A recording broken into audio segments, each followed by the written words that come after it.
You are now listening to the Hot Take Hot Box.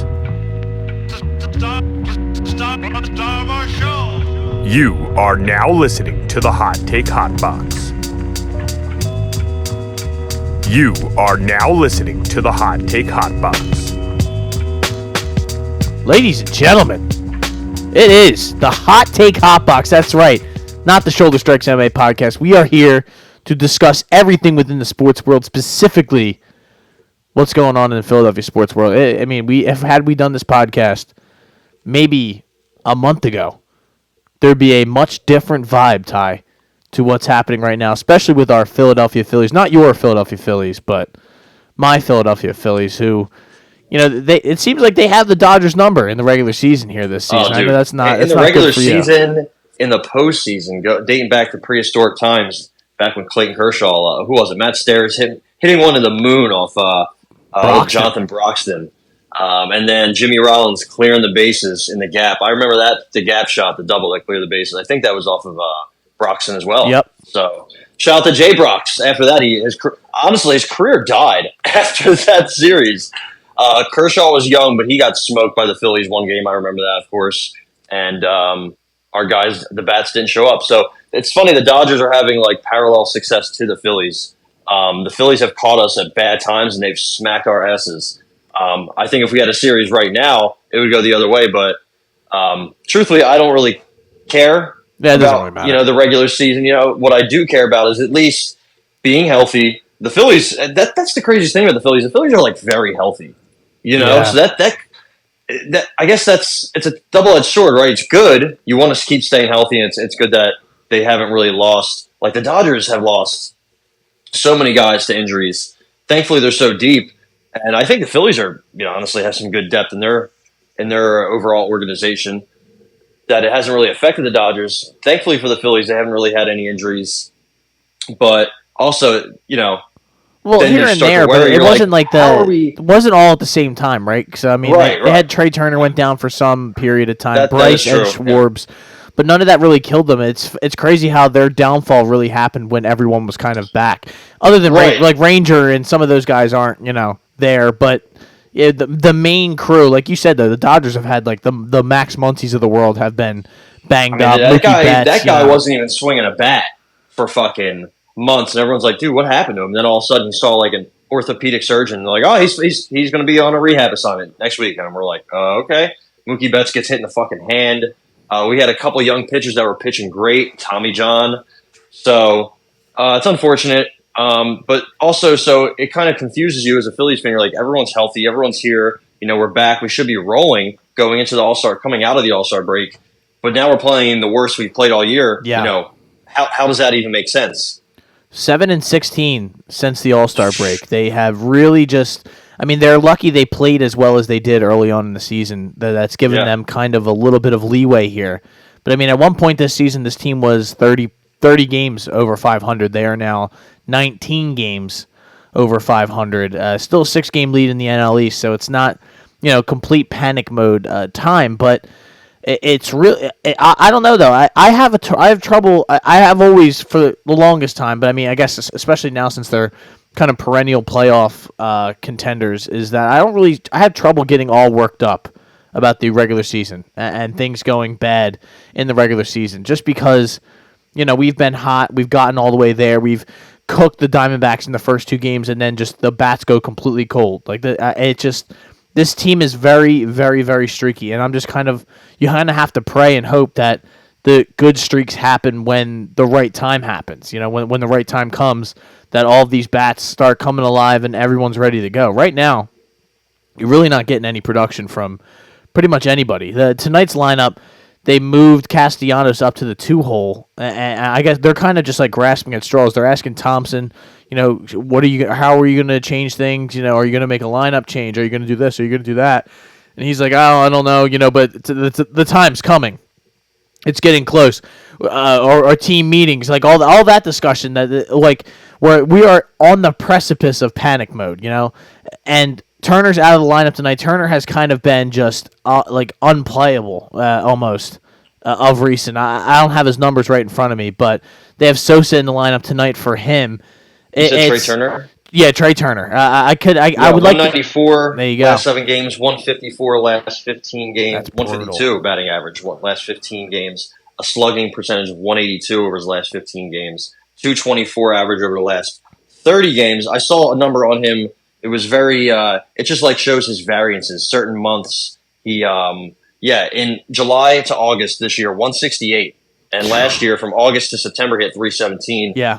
March to July this year he hit 350. Last year March to July he hit 240. So, and I noticed this when he was with the Dodgers, and it was part of the reason I was like kind of okay with him leaving. I remember you getting such a big deal. I was like, he's just inconsistent, man. Like the player that in Washington was also kind of like this, and that's kind of something that they always said. Like also, I've noticed that he is dead last. Or Mookie Betts might be worse than him, but he might be dead last in defensive runs saved among shortstops in baseball. So he's not having a good defensive season. If the bat's not there, I'm not really sure what he's giving you because, like I said, he's not good in the field. He doesn't have much power. Obviously, he can hit one. He's very fast, but he's not somebody that walks a lot. And when he's slumping, man, he slumps hard. Yeah. So it's really a big hole on your team in general.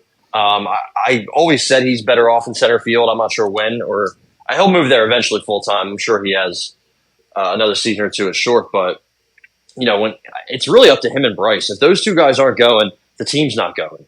And so if Brandon Marsh hits a 2-run home run in the bottom of the fifth, that's cool and all. But if we lose 5-3, what's the matter? And also the pitching.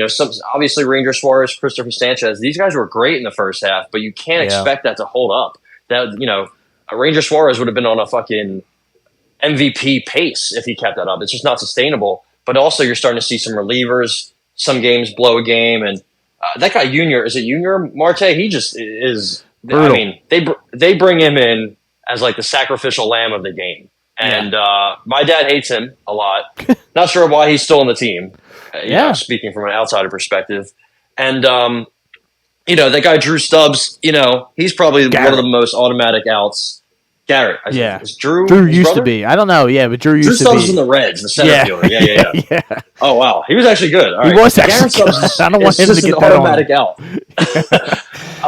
And then if JT's not hitting, and the last 30 games JT's hitting 200, it's a 319 slugging percentage. That's the last 30 games. 29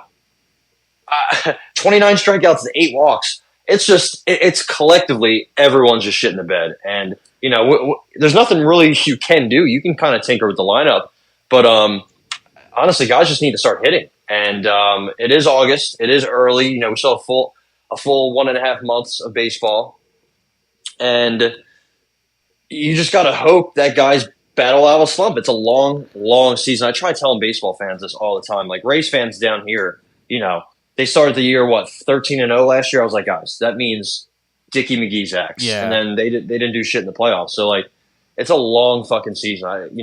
Dodgers fans always panic. Every loss, Dodgers fans are just, we're not even going to make the playoffs. If you look at the Diamondbacks and the Padres, these teams aren't fucking losing. That'll slow down in September. Like things will change. I remember the Dodgers in 2017 or 18 when we were on pace to have the most wins in MLB history. We went on a 15-game losing streak. Yeah. Like just stuff that makes no sense. Baseball doesn't make sense. The Yankees just got absolutely torched by the White Sox. Yep. The first team to lose by double digits to the White Sox this season. So baseball doesn't make sense. I think the Phillies in general are fine, but the NL is not that deep. I think the Braves are still good. I put the Phillies ahead of the Braves. I put the Phillies ahead of the Diamondbacks. The Padres are very interesting, but I don't see why the Phillies can't make a postseason run. It seems like they turn up in the postseason every year anyway.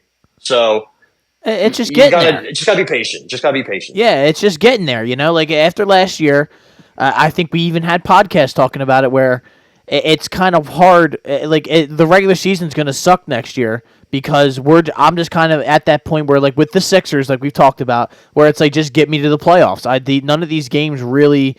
They don't move me all that much. Like I watch the games with my buddies, and they're having mental breakdowns when they blow this game or blow that game, and I'm just like, guys, I don't know. Like maybe that makes me less of a fan. Whatever. I don't really care. Like I had people over. We watched them walk in a walk-off run against Seattle, and I'm sitting here and I'm like, okay, so what? I remember how I felt in October when they couldn't score a run, when they couldn't just find a way to win a game at home in the last 2 games of the season, that's when it matters. And there's been plenty of seasons where they have just kind of, inched their way and barely gotten to the playoffs and then went on a run. And then I remember when, the Phillies won 100-plus games and lost in the first round when they had Roy Halladay, Roy Oswalt, Cliff Lee, Cole, it's... What a fucking... That's what I'm saying, and then now we're dealing with, I think the big problem, though, and when we look back later on, maybe this thing doesn't go our way, maybe it does, but I guess the lack of serious moves made during the trade deadline is going to be kind of what people point to and be like, that's where an opportunity was missed. Maybe the Lou Robs of the world weren't really reasonable, or the price was too high, or Garrett Crochet wanted an extension before he pitched in the playoffs is something I heard. Insane. I'm like, Insane. that's not also not happening. Scuba wasn't even on the table for whatever reason, and then we end up getting Jack Flaherty for nothing, pretty much. Yep. So, who knows what really was available to what teams, and what they had out there, or what people wanted from the Phillies, and what the Phillies were comfortable giving up. It's all speculative. And I liked that. I liked for the most part there. It was underwhelming, but it was good moves. That Estevez guy, he's kind of been our closer. We haven't really given him many opportunities to close games, given the fact that we suck. Yes, but he is. He has good stuff. He throws hard. He throws strikes, and that's that's all you can ask. Yes.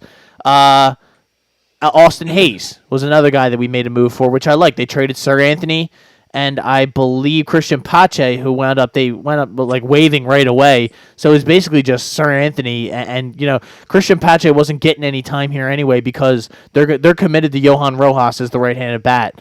In center field. So, and Austin Hayes gets here. He plays 10 games, and then now he's hurt. So he's got a hamstring injury. So I would have liked another bat. It just seemed like, this lineup, it's very top-heavy, but then once you get down to the Brandon Marshes, Brandon Marsh has been awful for portions of the season. When you get down to the Bryson Stotts, who he has been okay, but, for a guy who's not exactly hitting a ton of home runs, to be hitting 232 is kind of inexcusable, That's bad. And also, he doesn't get on base. I don't believe he walks much. Not anymore. I don't know what games. Yeah, 115 average for Bryson Stott. 115 on base. These are there's a slump, and then there's just quite literally being an automatic out. Yeah. Over the last 30 games, 232 on base percentage for Bryson Stott, and you just see it with pretty much all these guys. I don't have every single players their splits up. Every single other one I'm looking at is bad. I'm sure Nick Castellanos is hitting the ball. It seemed like he was against the Dodgers. Also, Nick Castellanos trying to get fired up against the Dodgers. What's that all about, dude? I like that. Thinking somebody hit him on purpose. Get out of here, dude. Oh, and then he's a big fucking miss, dog. That's all he said. That's a big fucking miss. And then they drilled that guy in, and he's standing out there in right field going, please do something. I want to throw some hands. Yeah, That's what happens. When your team starts losing games and you kind of suck for a little bit, you want to just throw hands, dude. I don't blame them. Well, I would like to see that from Bryce. I want to see, when Bryce Harper gets angry, we haven't talked about him yet. Dude. I mean, we have not talked about him. And if you look at his splits, last 7 games he's hitting well, but last 30 games, 217 average, 293 on base, 417 slugging. That's not going to get it done, man. You need, like I said, him and Trey to really just set the tone in this lineup, and maybe Marsh hits a home run here and there. Maybe one of these guys like Rojas will get a hit, or Castellanos, or somebody. It just wakes up the whole city. Dude. Really, goes on Bryce Harper. So he had a stretch where he was 0 for 30 or something like that, where I was like, and he was getting 92-mile-an-hour fastballs blown by him, and crazy. I couldn't fathom it, And it seems like Schwarber has been the only bright spot, and Bohm. I don't want to take away from Bohm because Bohm's hitting almost 300. They've been consistent all year. Yeah, Schwarber was just at 260. Yeah, he's hitting 254 right now. Yeah, I'm like, bro, if he's hitting 200, we a couple, a year or two ago, I think there was Philly fans and just people in general if he can just give me 210, I'm fine because he walks, he gets on base, he gives you insane power. He hit some fucking cock missiles against the Dodgers. Yeah, he did. That's for fucking sure. He was hitting them to the fucking bleachers. Out of the bleachers, but if he's gonna hit 260 for you, that's a very, very, very good player in general. The Dodgers have a prospect who has been compared to Kyle Schwarber, and a lot of Dodgers fans didn't love that comparison. I would love to have a guy like Kyle Schwarber on my team. I love it. His quick swing. Yeah. He hits lefties a little bit. It seems like obviously he's a black hole in the field, but that that's not his fault. You have a lot of black holes in the field. Nick Castellanos is a DH, and you have him out in right field. Yep. So, Schwarber and Baum all year. Also, dude, Baum absolutely. I was trying to make a joke about hitting tens on the field and off the field, but now he's got a new girl. Yeah, She's a smoke show. Erin K. Dolan, shout out. He's been consistent all season. He has. You need the big money guys to step up. You do, and that's really the main factor here. Is the bright, like Bryce has given you good, for the overall. You look at his overall numbers; they're not horrible. You look at Trey Turner's overall numbers; they're not horrible. He missed a good portion of the season, but still hitting 297. It's just the fact that everyone, it seems like, has kind of hit that lull in the season. And even like a JT, we need more from JT Realmuto. Like 8 home runs, 23 RBIs is not going to cut it for a $20 million plus catcher. When we were getting good production from a guy in Rafael Marchand who was hitting 294 in the 17, they sent him down because you have to have Garrett Stubbs in there. You have to have the resident alcoholic.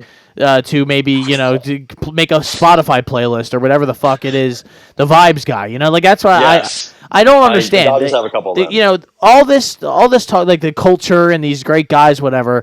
They really when things go bad, they go bad big time. The energy's low. There's no people going, hey man, we're gonna be all right. Even though they say, like, I don't know, like Schwarber seems like the de facto leader of this team, and it's I know it's supposed to be Bryce or whatever, but it's really not. It feels like Schwarber is kind of the adult in the room who kind of leads the team and makes sure things are going in the right direction. A guy who's won a championship and kind of knows how to win championship and knows what a winning culture looks like. Trey Turner, those guys, they don't really say much. It doesn't seem like, JT maybe he seems like he has a little bit of a quiet leadership, or even if it's just his on-field play when he's calling games and just behind the plate, you feel much better overall when you're going into a game.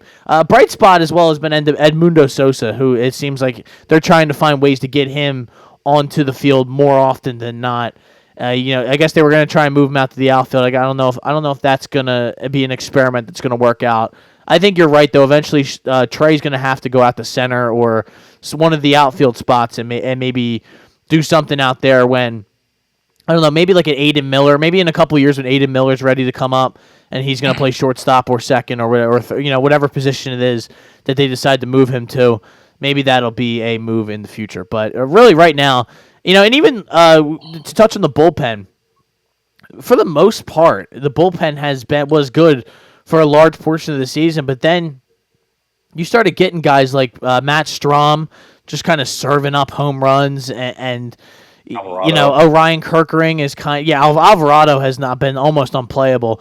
Orion Kerkering is kind of just lost his feel with his fastball.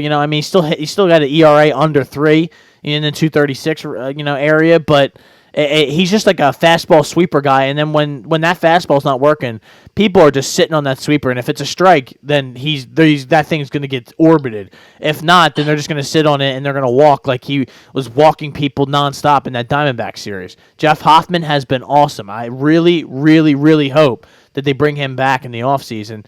The Phils are going to be screwed though if they can't get it's basically Hoffman, Estevez, and then who else? Who else? Strahm, you're hoping. Alvarado, you're hoping. Orion Kerkering, you're hoping. But like Gregory Soto, that was a horrible experiment that did not go well. Sir Anthony Dominguez, he's gone as well. He just could never figure it out after 2022. And then, like you said, Junior Marte, and they got Tanner Banks, which they're going to, I think he's pretty good, but they really just don't have enough right-handed arms, it seems, to really, I don't know. I'm not going to get too worked up because, again, this is a team that is 20 games, almost over 500. If they I guess not even continue, if this starting pitching can kind of turn it back around and Aaron Nola can become the guy who he was in the first couple months, if Christopher Sanchez can stop being just a batting practice pitcher, and if they can get Ranger Suarez back healthy, then they'll be fine. They will be fine. They'll win the division. Everything will be okay. They'll have that, maybe they'll get that week off to rest themselves a little bit before the playoffs. I think this team could actually use that as opposed to, wanting to play in that wild card series and be the hot team going in like they usually are. It seems like this year they're kind of run down a little bit. That's just the vibes I'm getting so far. But that's that. I don't really have much to say other than that. I kind of just went off on a little Phillies tangent, but. Again, it's really hard to get too agitated or worked up. They should beat the Marlins next 2 games.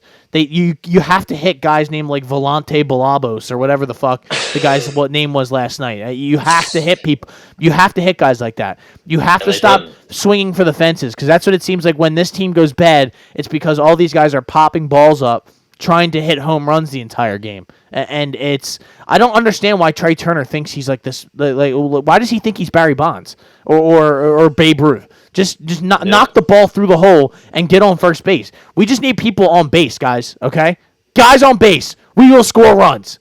That's that. All right, let's move on, Ty. Also, 6 games. It's they still have a nice lead, but Just be careful a little bit. Well, the Braves are surging a little bit. They're going back and forth. I am old enough to remember when the Phils were 7 games back with 17 to play against the Mets, and they came back and won the NL East in 2007. So there you go. Let's not act like this thing was a lock. Joe Giglio was calling it a lock in May. And that's just people who are, there's just people who are absolute morons who just do stuff to kind of, for that outrage. And then he's like, oh, well, it's not, I didn't know that the Phillies are going to, the information has changed. You're a fucking moron. All right.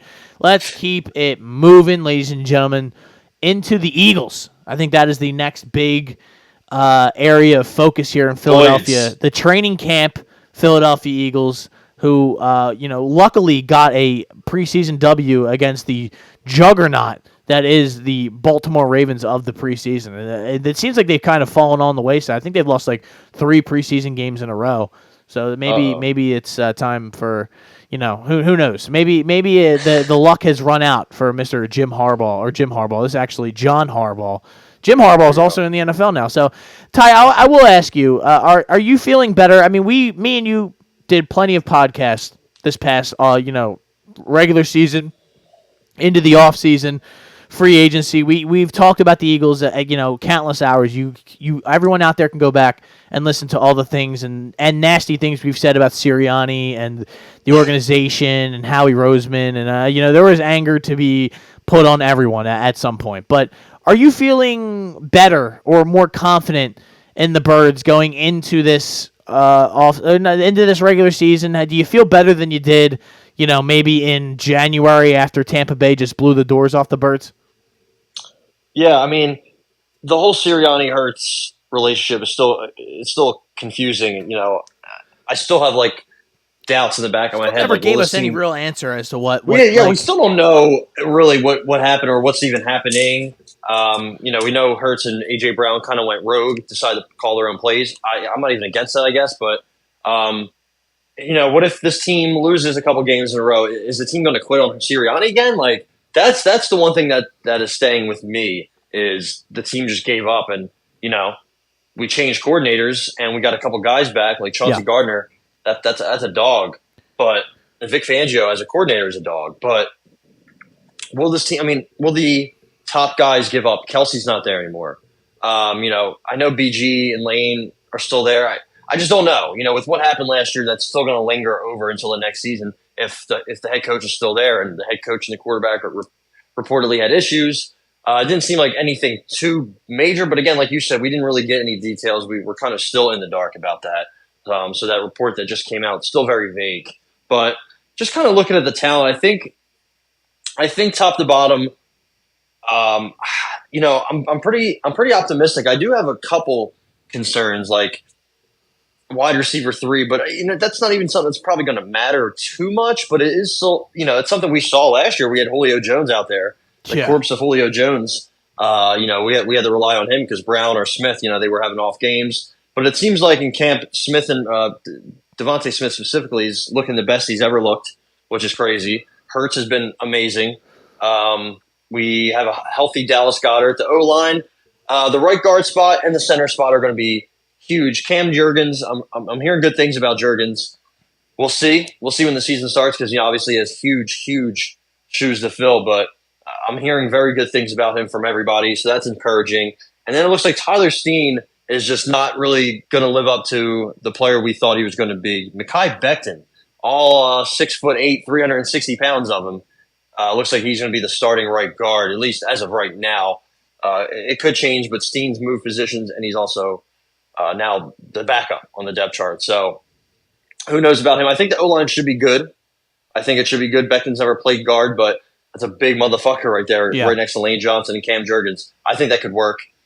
Defensively, the D-line, funny enough, is where I kind of have concern. Really, the front seven. The secondary, I don't know how elite it can be. If Darius Slay takes a step back, we don't really have a cornerback one, but I think we have a lot of different options. Isaiah Rodgers, Quinyon Mitchell, Avonte Maddox, as long as he's healthy, can move around the secondary. James Bradbury, not sure if he stays here. If he's, I guess he actually has to be, right? Because there was a certain day where he could be cut. It looks like he's going to be here as like a safety corner hybrid.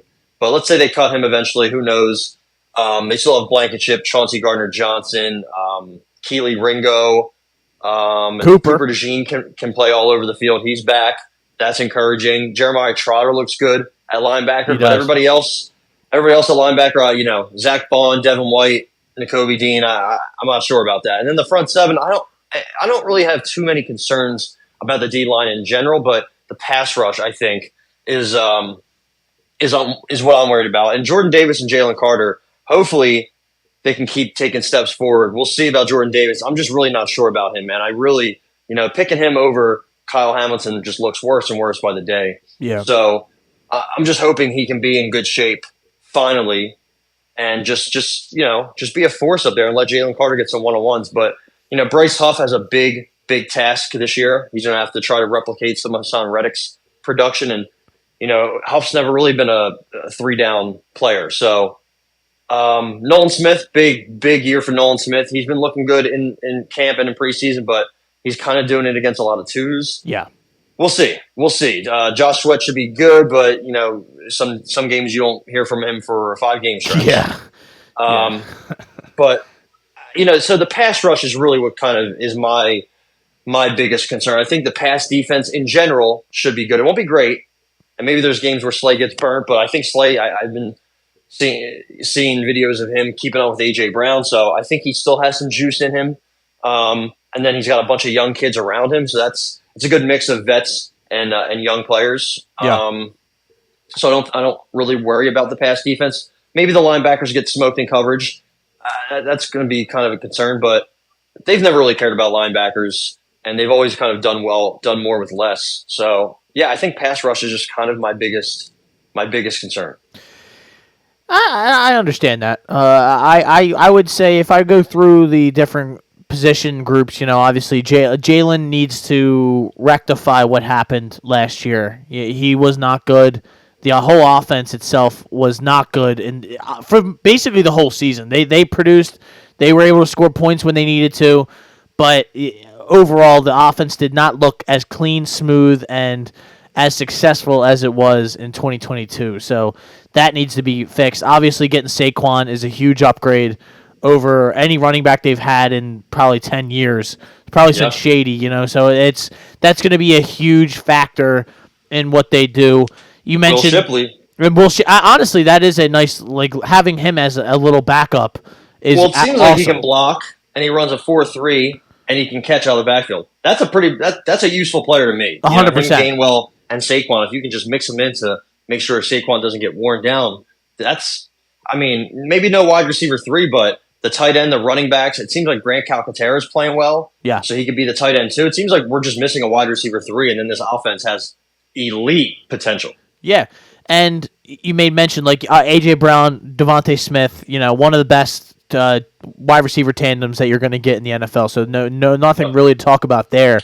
And the third wide receiver, it could be Paris Campbell, it could be John Ross, it could be all these different names that you hear from time to time. But I think they have enough guys in there that you're going to find somebody that can give you some production. And I think it's going to wind up being Paris Campbell. I've always kind of liked him, even though he's really had trouble staying healthy for the whole season. Yeah, that's been the main problem for him throughout his Him career. and Johnny Wilson, I think, being in like the slot guy, wide receiver 3 is probably likely. And then Britton Covey could be your punt returner. Maybe he could, catch a pass here and there. Apparently, he looks pretty good as well. And he's the only guy who can catch a punt. He looked good in the preseason game that I did watch the preseason game. So I was, not that you're going to be like, oh, let's build the offense around Britton Covey. So, but he's a nice little weapon to have, especially if he's able to add a little bit of, getting some routes in and maybe catching some passes. Tanner McKee also looked kind of good in the game. Don't be surprised if he supplants Kenny Pickett for that backup spot. Dallas Goedert, you still have him, and he's still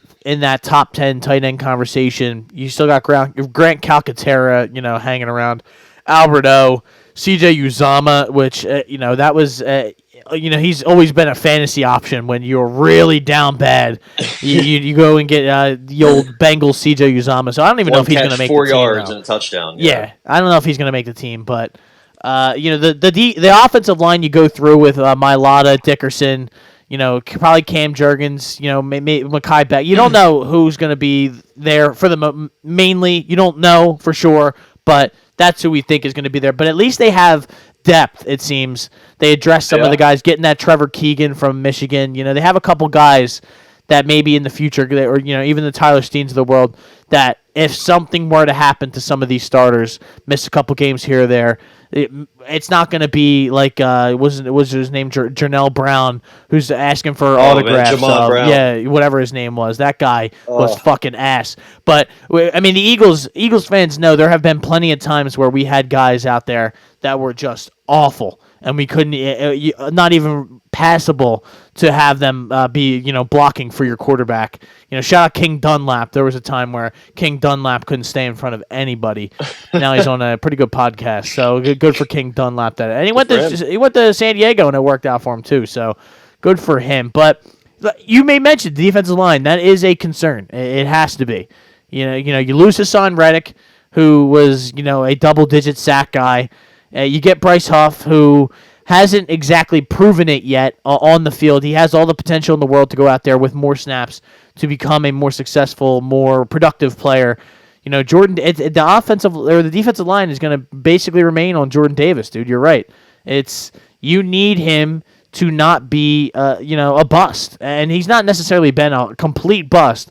But you need him to be. You need him to play better than he has. You need him to be more impactful on the line of scrimmage, being more of a disruptor than he has been. Jalen Carter looked great last year, and I'm hoping he takes another step. But he needs help from Jordan Davis, the guy next to him, to kind of help him out. Milton Williams still in the mix there. I've always liked him. Brandon Graham, you're still going to get maybe 20 snaps from him a game, and he still was productive last year. So you're all right. Like, that could be a place where maybe, week 5 you see them making a move, maybe getting somebody who's available for like a third rounder or something, and maybe that could be the one spot where it's a little dangerous. The linebackers, it's definitely better than it has been. So I can't get too worked up. I don't think it's like the days of Zach Cunningham and Morrow and our boy Shaq Leonard, who was going to have a career resurrection. He had to call it quits after that.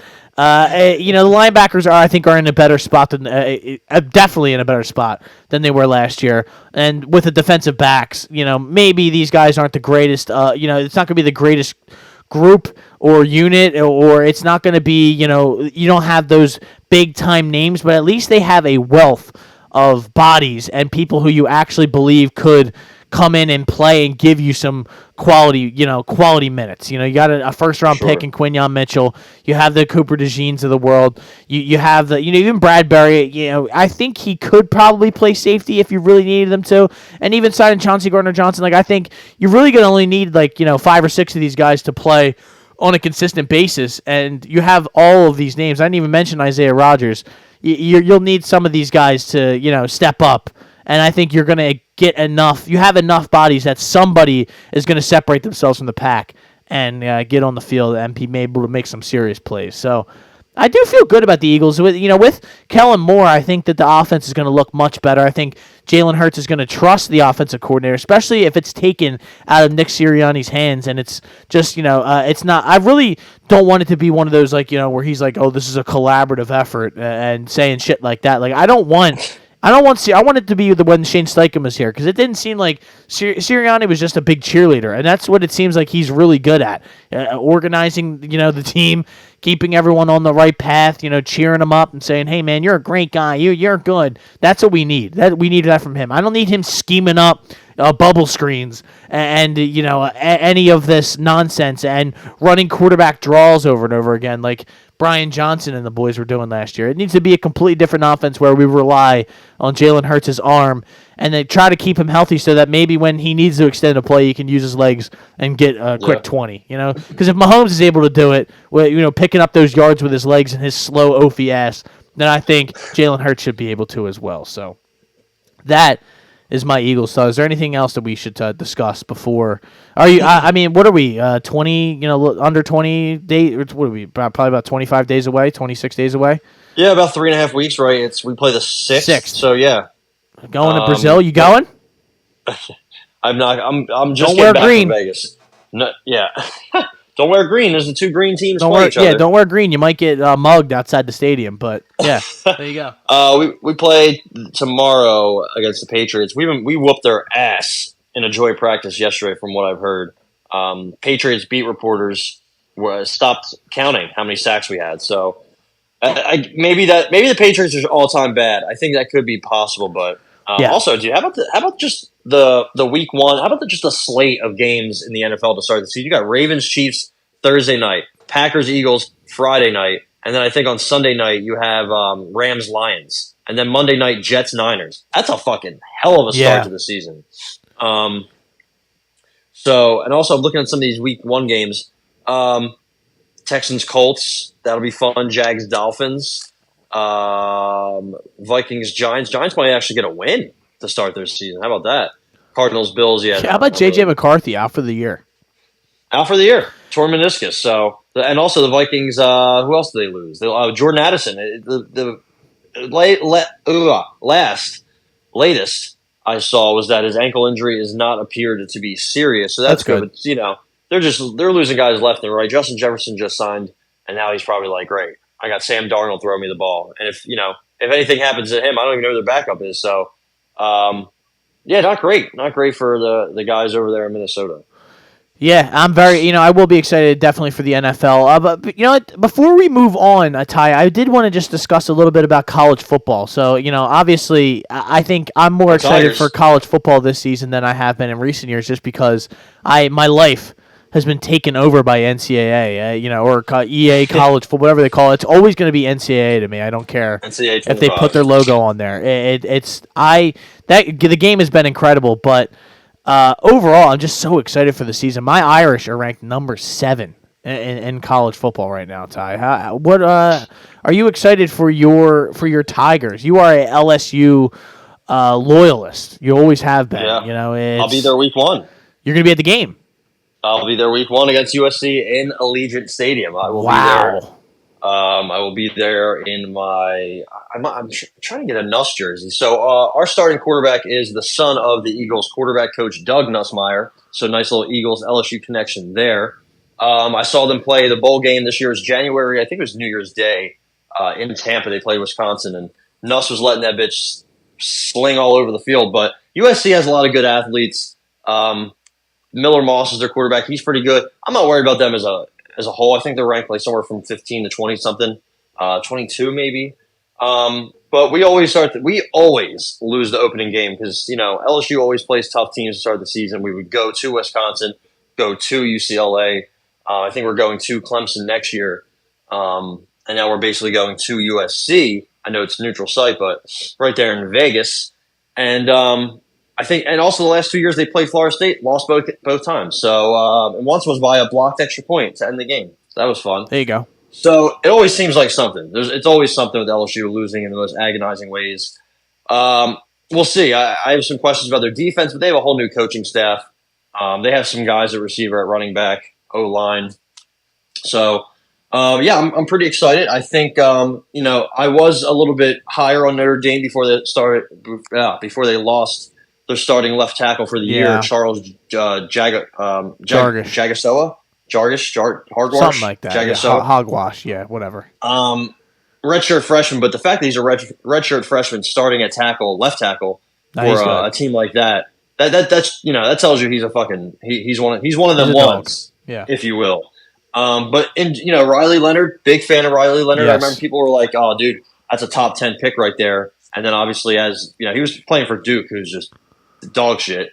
And obviously, he started to play poorly, and his draft stock kind of went out the window. But he can definitely bring that draft stock back up. This quarterback draft class is not really good outside of maybe Quinn Ewers, maybe Carson Beck, and Shedeur Sanders. So he could definitely be a first rounder in my. If JJ McCarthy shot up to a first rounder, I don't see why. There's always time to separate yourself. Bo Nix. I mean, Yeah. I think he could definitely get it done. And then who they have at receiver? Chris Mitchell, Jaden Thomas.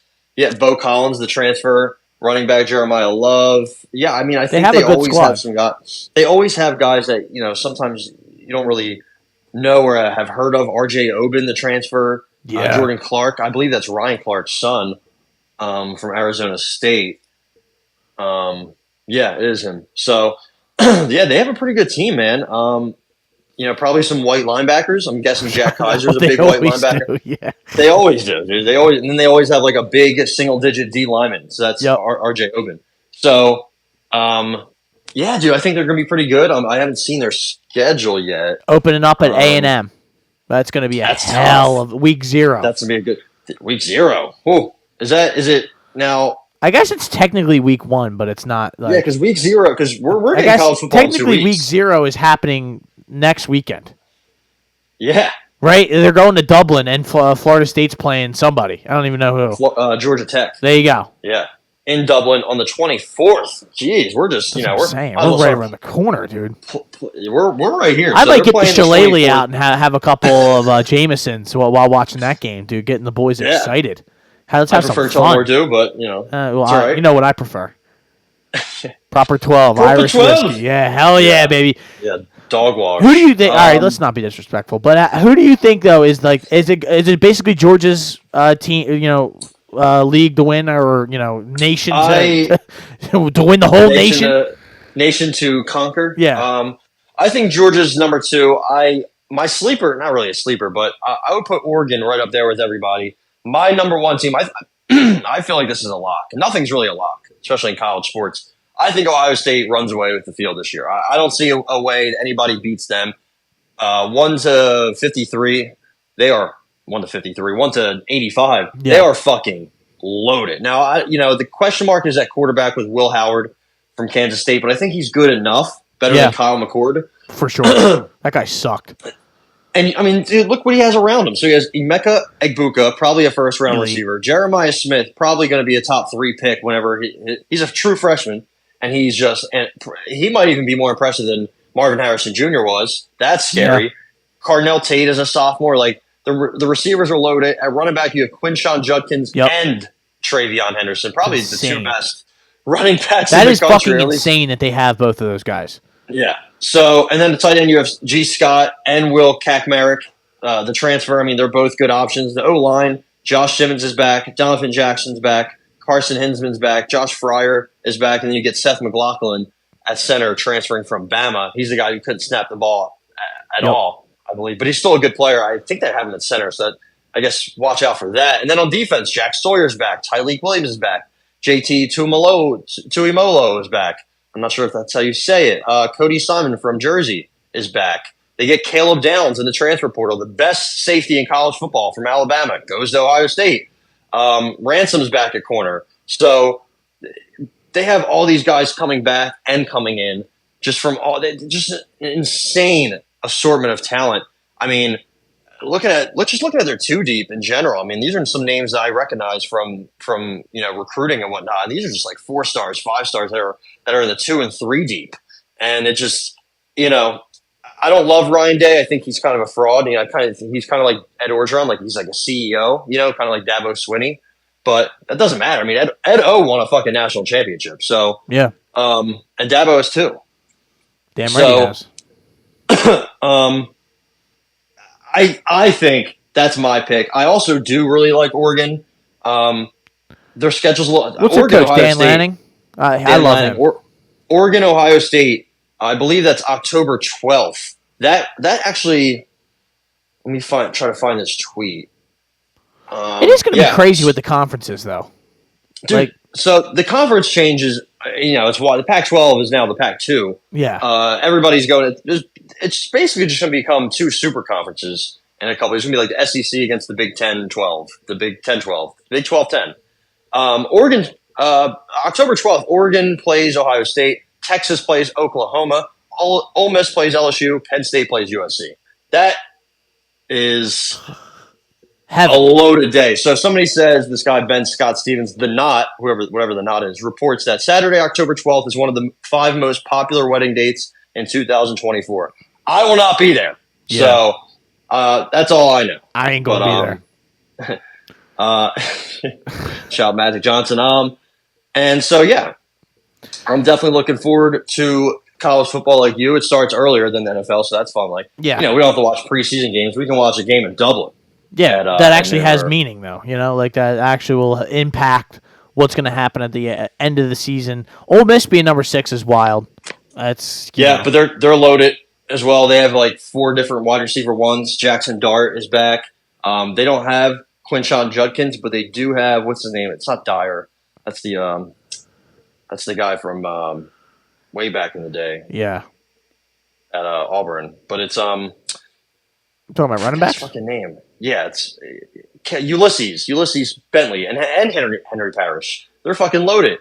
And at receiver, they have Trey Harris, Jordan Watkins, Antoine Wells, and they just got Deion Smith eligible. Ole Miss is going to be really good. It's going to be a pain in the fucking dick to play them. Also, you have Lane Kiffin trolling you while he's beating your team, so that's always a kick in the dick.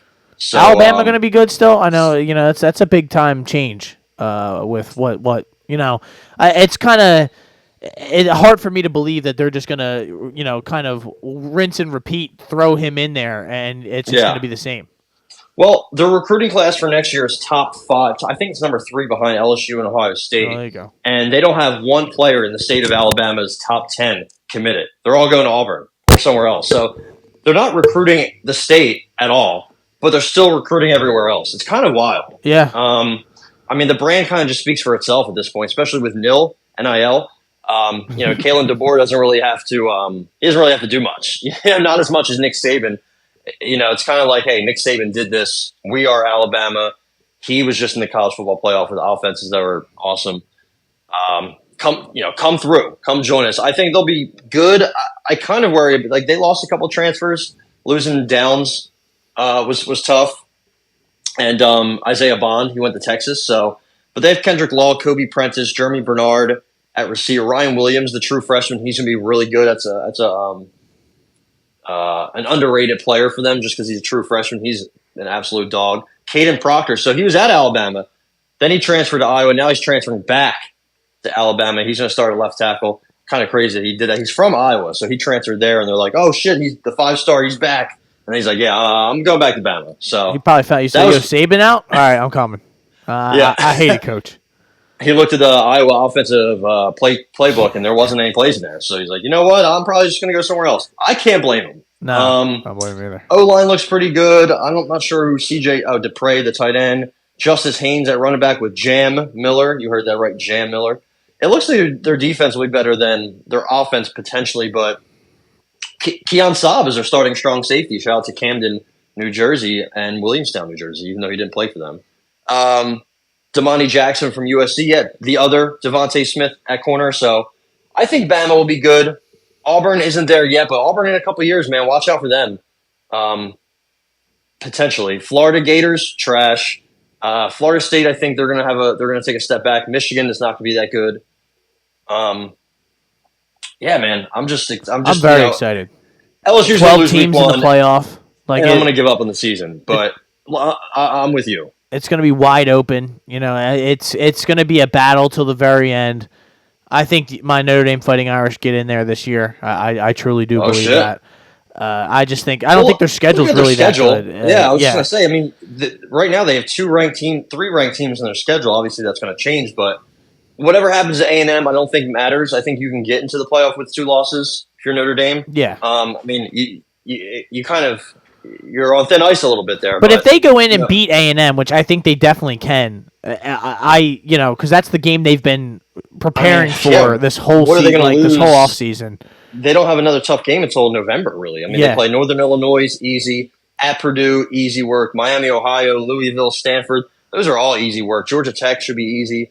At Navy, easy money. And then you got Florida State at home. And then you have Virginia at home. And then you go to USC, last game of the year. That'll be tough. We'll see what USC.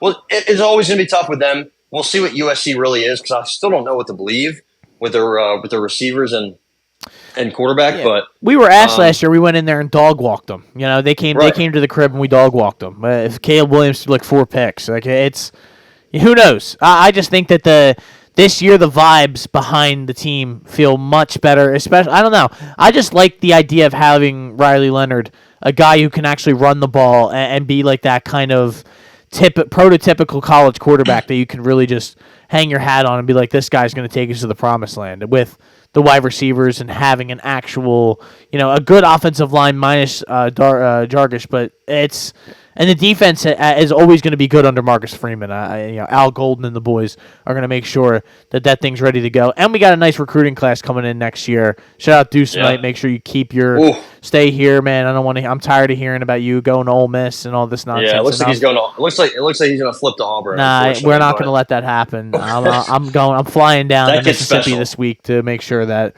everything stays where it needs to be, but he's not from. Oh, is he from? He is from Mississippi. He's from Mississippi, because he's. I was about to yell at you, but I was like, wait, I don't know what to talk about. I've done my research on my man Deuce. He's also they got a kid from Tampa. Notre Dame does. Dallas Golden, I believe his name is. Tampa, Florida, baby. So if you want me to go do a scouting report, go drive down, take the ferry over to Tampa. I got you, bro. LSU has 2 kids from Tampa, or at least the area of Florida, Central Florida, committed. So I'm gonna have to be in Tampa scouting for our boys. Nothing like a nice scouting trip. Oh, they have another kid from Tampa. Oh, wow. Look at Notre Dame, dude. Stretching out. They're going to Philly. They're going to Tampa. They're going to fucking South Jersey, Illinois, everywhere, and Ohio, and Hawaii. They have Kuakia. Yep. Kuakia. Nothing. Right. Oh, don't get me fired up. Once they bring Jerome Bettis Jr. The Samoan Hawaiian. Yeah, he's coming. Once they bring the Samoan Hawaiians and all that, bring the Monte Teos of the world, I start getting. Come on, dude. I start getting excited, baby. I start getting excited. Ty, let's keep it moving though. Let's move on. The final topic of this great, illustrious, glorious podcast that we call the Hot Take Hot Box. Our Philadelphia 76ers. Joel Embiid is a champion. He finally has become a champion. That being a gold medal. USA taking care of business. That game was awesome. Because Steph Curry just blacking out at the end of that game, getting it done. Loved Jason Tatum being a DMP a couple times. That was awesome. So good. That guy sucks. He's easily the most carried superstar in the history of basketball. I don't even know how he's considered a superstar, but conversation for another day. Ty, I don't even think we've had a podcast since the Sixers signed Paul George. A guy that we probably on this podcast can go back and find many instances where we were not exactly excited about getting him. But now that the dust has settled, I really am thrilled with how this offseason went and the actual idea of pairing him with Tyrese Maxey and Joel Embiid is going to be, this is probably the best, most loaded team that the Sixers have had. From top to bottom, not just a great starting 5 or not just, they actually have bench players. They have a bunch of different options that you can go out. Signing Caleb Williams, bringing back Andre Drummond. It's, you lost Caleb Williams, dude. Let's go. Did I say that? Caleb Martin, my bad. I'm so dude, listen, if you I got basketball, I got USC on my screen right now, and I'm just thinking about that night when we absolutely You're ready for our boys to smoke them week 1. I know. Yeah. Well, I hope you don't, honestly, so that their ranking just stays nice where it's at, so we can crack them cakes later on in the season. But crack them cakes. Reggie Jackson, another guy that the Sixers added. What did you like? I guess me and you are kind of like the resident pessimist when it comes to the Sixers because it's just hard.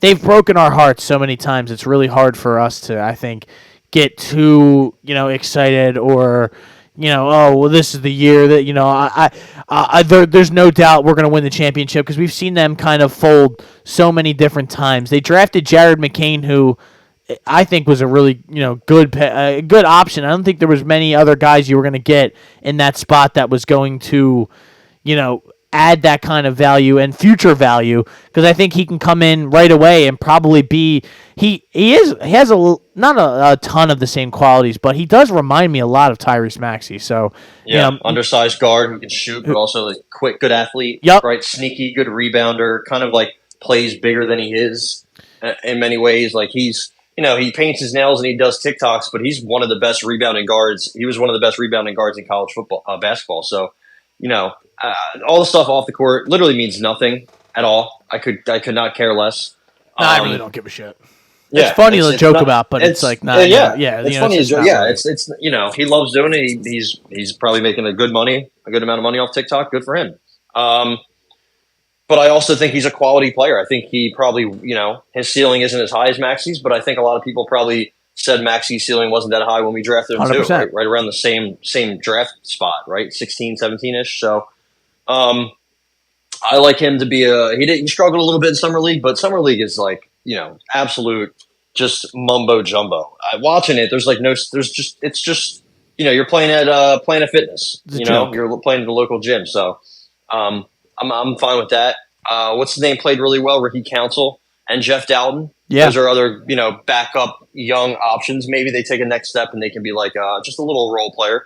Eric Gordon, he provides awesome. He provides some veteran shooting, right?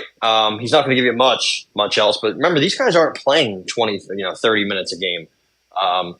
Martin, KJ Martin, Caleb Martin, or is it Cody Martin? Do we have Cody or Caleb? Caleb. Okay. Yeah. And brought back Lowry. Brought back Kyle Lowry. I'm not mad at that. We brought back Oubre for a decent price. I wasn't even sure we were going to be able to bring him back. And then you have Paul George. So it's like, the usage is going to be divided up among three players mainly, and then whatever else anybody else wants to contribute. However else we have Drummond at Adam Bona. I'm not sure how it's pronounced. Yeah, he was a great pickup. He played really well in the summer league. He's getting blocks, rebounds, breakaway dunks. Very good athlete. I think he could be, kind of like Paul Reed-esque, but a higher ceiling at least defensively. And then, who else?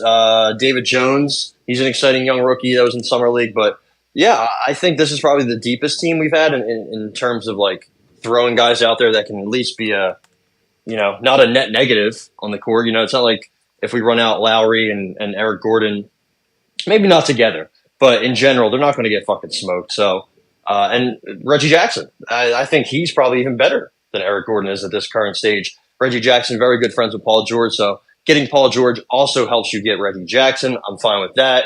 I think that's a solid squad. You look in the East, the Heat didn't do a fucking single thing in the offseason. No. The Knicks want to do their little butt buddy thing and reunite the entire Villanova alumni team. That's all well and good, but I'm not too worried about them. We could have beat them last year and should have beat them with Embiid on one leg. So. Again, not worried about them that much, but they're there. They're definitely a good team. The Bucks, I just don't even know what we have with the Bucks. I think they're kind of Giannis and company. I think that's probably it. So it's really just the Celtics that you have to, again, like every other year, that's the team you need to go through. And if you go through them, maybe we can make a run, but we shall see. Yeah, we shall see. I'm not. Again, this is another instance where I try not to get my hopes up and get too excited, but this is the best. I mean, if you just think about it from the standpoint of replacing Tobias Harris with Paul George, yes, like this team is 10 times better. And then you go into all the other moves with the that we just named, the Caleb Martins and all that, the Eric Gordons, and replacing the guys you had last year who were giving you pretty much nothing, and even a Buddy Hield and Nick Batum kind of actually was pretty good towards the end of the year, but some of those guys really weren't giving you much of anything.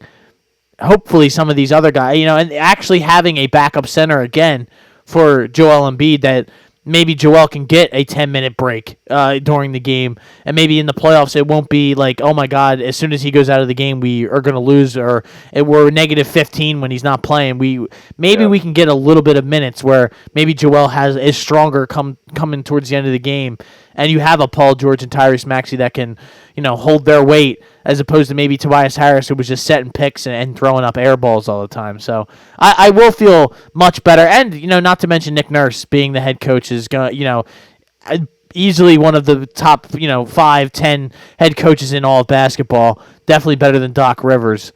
So I think he'll find a way to maybe right this ship and just get the best out of all of these guys, all this talent that we have kind of amassed. This is easily the best. Me and you have been critical of Daryl Morey. I think he did a great job this offseason. Yeah. And didn't trade any of those picks. He still has, all those assets in the chamber, essentially. So I think, with all things considered, and, as critical as I was of the whole waiting to see wait until the summer of 24 to build a team. We were like, well, who are they going to get? And I never really thought that they were going to get Paul George. I am glad at the way things turned out, and I am excited for the NBA season, especially the Sixers season. So that is that. Ty, anything else before we must get out of here? This has been another great episode of the Hot Take Hot Box. Do you want to do an Olympic rundown? I feel like the Olympics were pretty solid this year. I enjoyed them in spurts, for sure. What was cracking me up was the whole thing with Noah Lyles, him winning. He won the 100 right by the hairs on his chin, essentially. That was crazy. That was a wild. 200 exhilarating. All track and field events are exhilarating. Awesome. I love it. Well, it's like the most basic, but not to take anything away from it, but it's I think something we've all I'm faster. It's simple. You know what I mean? Yeah, it's just a race. It's just you're the fastest man on the planet, dude. That's the wildest. Always been so wild to me. That's when I remember watching Usain Bolt that. I still have never seen anyone run the way that man was able to run. That was just absolutely. And he would taunt you before he crossed the finish line. He wouldn't even run hard. He was just kind of chilling, and then he was if somebody posted him, he's like, "Oh shit, hold on, I'll turn it up a little bit," and then go. The swimming was a little lackluster this year. I mean, USA hasn't. We didn't really, win as much. Yeah, we haven't really had. The women's, they did their thing, but Well, the women in general, I mean, they ran shit for USA. I think 60-70% of our gold medals came from the women. So shout out to the women out there, dude. Yeah. Katie Ledecky, absolute dolphin human of a person. Yeah. Insane. Calling it quits too. So a great career. Yeah, this was it for her. Damn. That sucks. I think she's tied most all-time Olympic gold medals for women with that Russian chick with 9. So damn, that'd be kind of cool to see her come back and just break all kinds of records. Yep. But she has so many. I think she has 14 total medals, which is top 5 all time. That dude Leon Marchand for France is a goddamn he's a beast. Fish. He's a legitimate fish. He's cool. I like watching him swim. Who else? That guy Bobby Fink. I mean, the 1,500 meters swim is it's 30 laps. So after a couple, I'm like, all right, let me go get a snack. Let me go get a beverage. But it's still impressive watching them swim that much. I mean, I can probably swim for a second, and then I'm drowning to the bottom of the pool. So 30 laps in an Olympic-sized pool is nuts. But our women's track and field team, absolutely, that was crazy. So I'm expecting Jamaica to be all right, that's they're the ones. And then I think it was the second or third relayer, and we just took off. We didn't even get to Sha'Carri Richardson. We didn't even need to. We were just lapping bitches. So shout out to Gabby Thomas, Sha'Carri Richardson, Sydney McLaughlin, that beautiful human. She won the hurdles, smoked everybody in that. The gymnastics team absolutely fucked shit up. Now I don't know, I like watching it. I just don't know how to score it.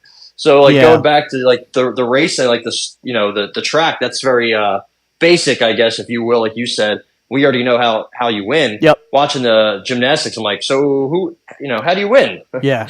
I don't know, but very impressive. You watch the routines though, and you're like, "Oh, that was sick! That was great." And you hear the announcers "That's going to be a deduction." You're like, "For what? For what the fuck? What the fuck do you mean?" No, her leg poked out a little bit. You're like, Whatever, dude. Did you see the drama with them? Like they're taking a medal away from the one girl, the Jordan Childs. I think. Jordan Childs. Yeah, I'm like, how is that even? How do you do that? This is the Olympics. You have like all of the best kind of like timing and testing and camera footage. Like you have everything you need in front of you, and if even after the next 10 seconds or 60 seconds, you can correct whatever mistake there is. How's it come in days? She got her medal, and they're like, nah, give that shit back. Yeah, you'd have to come to my crib and get that shit from me. I ain't come get that shit back. blood. Yeah. Just like Reggie Bush. Come get your fucking Heisman. Hell yeah, dude. So that was wild. But watching them like do flips onto a beam and then just do flips on the beam, I'm like amazed. I can't believe that. I agree. It was really cool. I just watched the first episode of Hard Knocks. I think it's Jonathan Owens, Simone Biles' boyfriend. He went to the Olympics and was just there cheering them on. That was super fucking cool because he's like, he knows her entire routine. That's super cool. Also, dude, shout out to Washington Township High School's own Cheryl Reeve. Yeah. Gold medal for the U.S. Women's Olympic team. Had to sweat that thing out.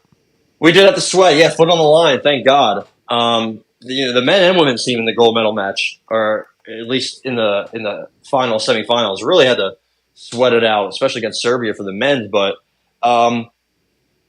yeah. Do you know we also had another gold medalist? I did not. Yes, to Washington Township's own Amy Wong in table tennis.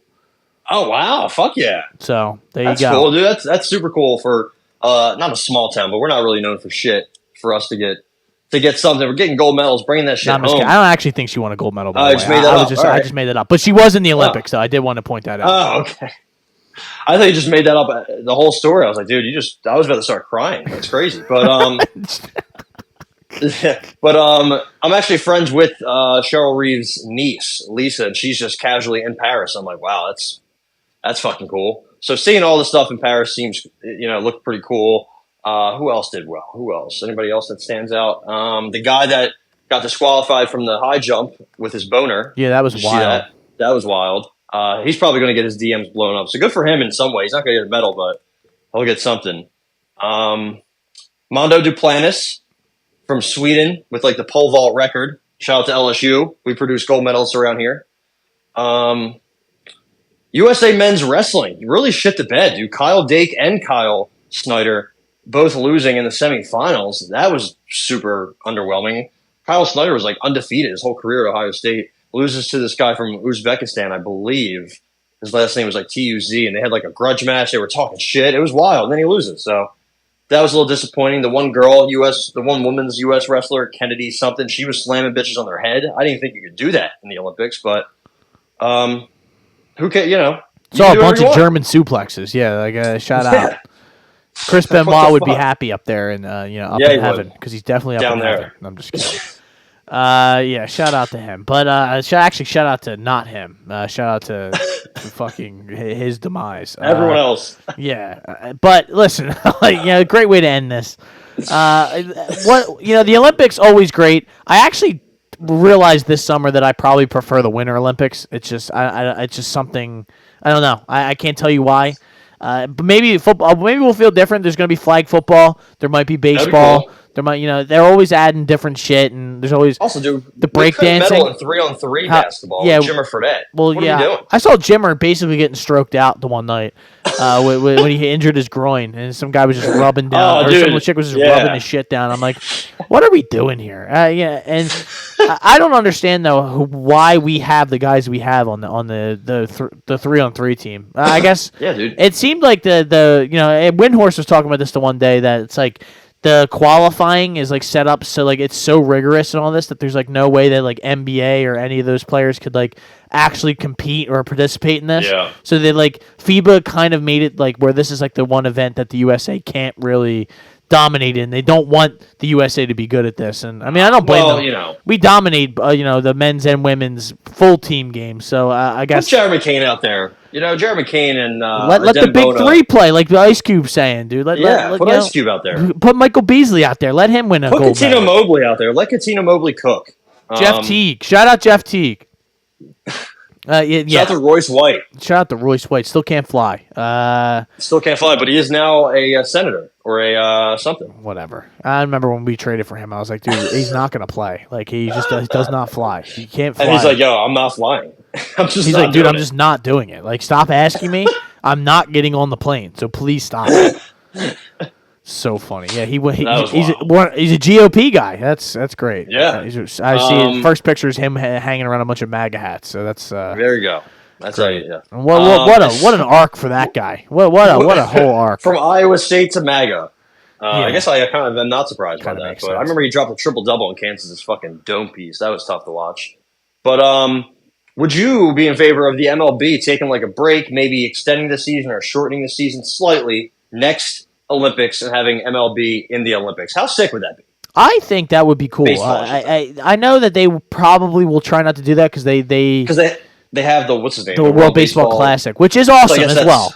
But it is cool. There's nothing like the Olympics. I think that's what has to be kind of considered here, and that winning that gold medal will mean more than winning the World Baseball Classic. You could still have the World Baseball Classic, but I think I think you got to be able to make some time for that. I don't think they will, though. I really don't. I think that they're going to wind up sending college players or something like that. I don't know what they're going to do. Even if they even do include it, I don't know how it's not an Olympic sport. It sucks, though, that it's not like hockey. Just stops the season in the middle of the season and just listen, go play the Olympics, and we'll figure it out after that. Which I love. The thing with baseball is there's not WNBA did it. Yeah, Yeah, the thing with baseball is there's just no real time to kind of make up the season, so they would have to either, shorten it or lengthen the season, which lengthen it would be tough because they play outdoors and it's going to get fucking cold by the time the season's done. So I don't know how they would rectify that or figure that out, but I'm all in favor. They could do it. Just make a 1-year exemption. It's in the U.S. Why not? It would be really cool. Dominican Republic would be tough to beat. We just got to make sure, take their car keys away from them. Yeah, and of course. They'd have an absolute loaded. I love to drive when I drink. And you're like, okay. Give me your keys, Mr. Azuna. Enough's enough. Ozuna from the Braves. Soto? Yeah. Dude, wild the other day. A Rays employee came into the bar with Juan Soto's credit card. How's that work? I don't know. I'm just saying. I think, he was like, go get us food, come back, and let's get it on. Who knows what he was like midnight. It was like midnight too. So yeah, he had some ladies of the night. He was trying to get some food, trying to get everyone to have a good time. But some fucking sweet potato fries, dude. Let's go. Is that what he got? Yeah, I would like to see. I believe so. That and like a steak burger, I think. Ooh, nice. That's probably delicious. Pretty good, yeah. So yeah, I would like to see the MLB do that. But otherwise, yeah, I like all forms of Olympicness. The hockey is super fun. Tennis was good. This year. Djokovic got his gold. Can't believe he's never won a gold medal. So Scotty Scheffler won a gold in golf. Yeah, not happy about that. I don't really want to talk about that. That's right. I had Tommy Fleetwood, and that was unfortunate. So that was very unfortunate. I had a lot of money riding on Tommy Fleetwood, and just choked on the 17th. And Scotty Scheffler shooting like a 62. That scumbag. Yeah. I love Scotty, but he's cost me a lot of money this year. He's a beast. What can I say? When you need him, he really does kind of hurt you. And when you don't need him, he definitely comes in to hurt you and drops a 62 on your head, and you're like, okay, this is not what I needed. But Ty, this has been a great episode. I'm glad we will have to come back. We got to do these more often. I love getting into the Philadelphia sports world. We were going to have a Shoulder Strikes MMA podcast tomorrow, breaking down everything that's happening in the UFC world. We had Sergey Spivak did us dirty with a submission when we had TKO this past week. We were talking about it too. We were like, yo, he might be able to submit him, but he's never been submitted. That means nothing. No, if I ever say, hey, I don't know, this guy's never been submitted, unless he's like Mackenzie Dern's super child of a son, I don't care. He's going to get subbed. Opportunities there, he's getting subbed. Marcin Tybura, why do we say, that guy? That's a guy who can't get subbed. Yeah. What are we doing? I felt like an asshole watching that, but we will have a great episode. We have a pay-per-view card from Perth, Australia this weekend. Israel Adesanya is trying to get back his middleweight title against Dricus du Plessis. Excited for that one. A fight that has some heat behind it. These guys do not like each other. It's going to be a great card. I think overall there's some good fights on there. So we're going to give you all the bets, Robin picks, Aaron's predictions, back. information. Yes, he is. I can't. I love Steve Erceg. I really do. I love the way he fights. So Sector of the Veil. I think he wins too. So we will talk about all of that tomorrow on the podcast, the Shoulder Strikes MMA podcast, brought to you by this beautiful podcast, the Hot Take Hot Box. My name is Matt McSweeney. His name is Ty Capone. And as always, guys, do not drink and drive. Matt likes to preach this all the time. Don't do it.